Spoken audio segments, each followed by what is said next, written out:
Hi YouTubers, Fortune Cookie 45 LLC coming to you from the Hot Lead Zone. And today Kerry's got a real interesting gun here, so we're going to let him tell you all about it.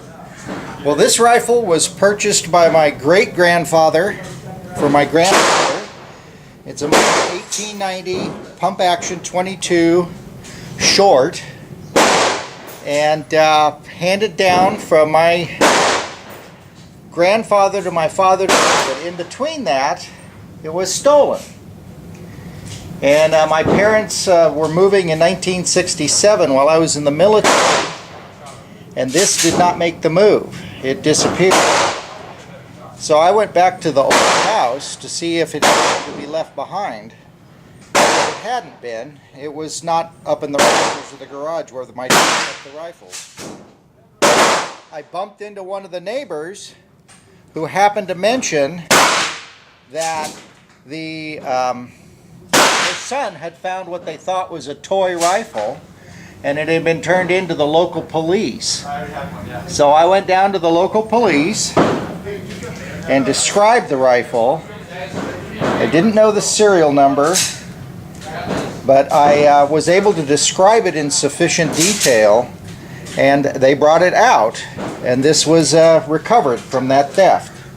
It's a little Gatling rifle, and one of the neat things about it, if you're at all familiar, is it's got this wing nut, and it just comes apart, and you could pack it in your suitcase if you wanted to. Times are Shades of the different back then. Takedown Ruger 1022. Things are a little different. You could pack it in your suitcase when you went on your trip on the train or whatever. And I haven't shot it in a while. This was and that would be easy to clean also. Oh, it makes it very easy to clean. When my son was maybe 7, I brought him, here you can get a better shot of that. I brought him down to this range, and he actually had to stand on a platform to be able to see over the shooting bench, and this was the first rifle that he shot. So we're going to have a little fun with it today. It's also a great small game gun.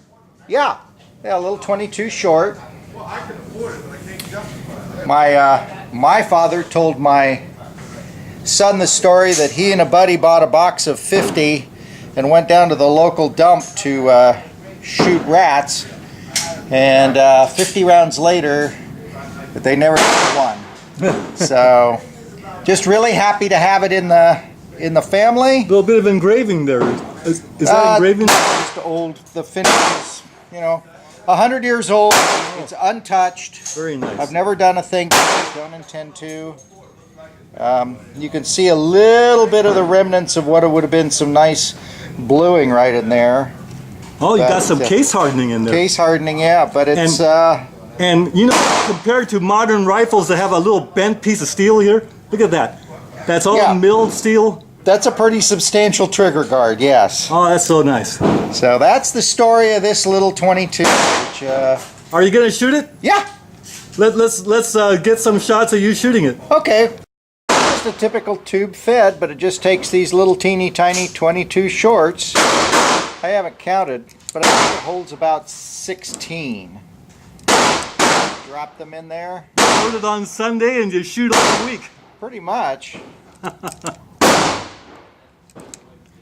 One thing I can't stand is those 22 shorts cost as much as those 22 long rifles. Yes, they do. And you're getting less.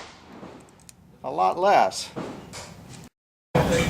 So here are some bullet holes in the 50-yard target that Kerry is shooting with those 22s. Not bad performance for the old rifles, 22 long rifle and 22 short.